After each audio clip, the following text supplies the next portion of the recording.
Before we begin, it is important to either jot down or remember four important numbers. We want the smallest x and z coordinates in your map, as well as its largest. The map I'm using for this example is 16 by 16 tiles large, so my smallest x and z coordinates will be 0 for both. Likewise, my largest will be 15 for both. This is because map tiles do not start their coordinates with 1, but rather 0. With that out of the way, let's begin. Open your 3D object tool and press the Update List button. We need to load in the 3D object we want to use for our project, so scroll down to the bottom of the list, locate the crate and load it into our list of usable objects. Press OK to exit and then open the Systems Manager. In the first tab labeled System, scroll down until you find the property for our detections. Create 4 new detections and name each detection using North, South, East and West. Open each detection and create a new detection box that corresponds with the named direction. I advise making the boxes 8 by 8 by 8 in pixels. This should give you a detection box roughly half the size of an average box. We want them this size so that they are big enough for other objects to interact with them, but not so big they accidentally set off other objects. Have them hug the edges around the arrow and towards the center. If your boxes are snapping to the corner, select the pixel tool located here. This should allow you to place your boxes more freely.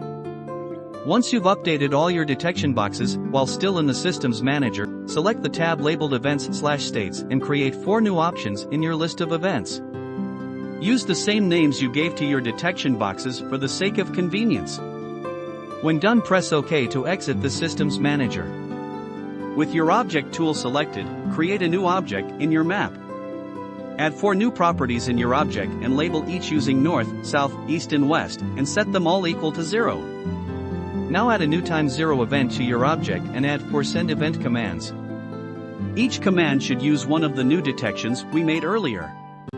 Be sure that each event user is set to the same named event we create in the Events/States tab.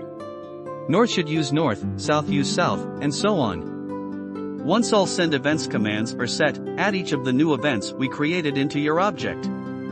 Within each event, add a modify property command. Make it so each property corresponds to its direction and set it so each property is equal to 1. So the modified North property in the North event should be equal to 1, and so on for the other modified properties in their respective events. Finally, scroll back to the Hero Action event and add a conditional. Change the value into property and select this object's North property. Have it so it is set to not equal to 0 and check the Add Else when conditions do not apply option. Add another conditional within our condition and have it check if the hero is looking south. Inside this conditional, add 4 modify properties that set all 4 directions equal to 0. Add another conditional within the else section and have it check if the hero is looking south again. This time, however, add 2 change variables within this condition and name them after the object's x and z positions. The x variable will store this object's x position and the z variable the z position. For the next part, we will be creating 4 conditionals within each other. The first conditional will check if this object's z variable is greater than or equal to 1.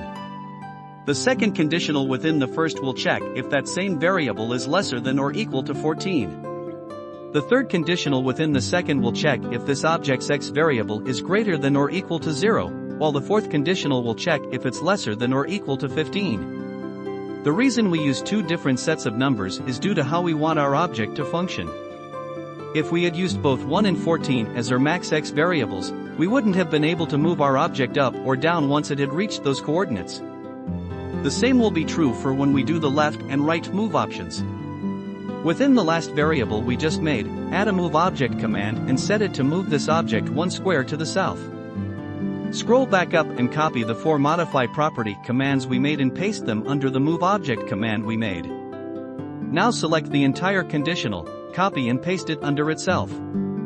Now reverse all the directions of the copy so they are the opposite of our first conditional. Anything related to looking south should now read as north and vice versa. Repeat this process for both east and west, but make an additional change to them. In the 4 variables that are within one another, change it so that the x variable is checked first, then the z variable. Your first conditional should be x is greater than or equal to, then the second is x is lesser than or equal to, then third z greater than or equal to, with fourth being z lesser than or equal to. Make sure the last two move object commands go east and west, then press OK. If everything goes smoothly, you should have an object that moves to either ends of your designated coordinates without getting stuck. For my example, I can move my crate to the edges of my map without pushing it out of bounds or becoming unresponsive. But let's say you want obstacles in your map and want the player to move your object around without getting stuck. Simply copy your object and paste it where the obstacle is. Now open your copied object and set its graphic to nothing and delete all of its events except for the ×0 event.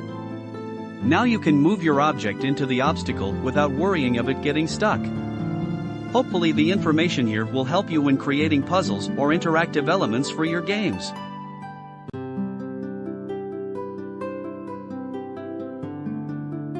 If you enjoyed this video, please consider liking and subscribing to the channel, or leaving a comment down below.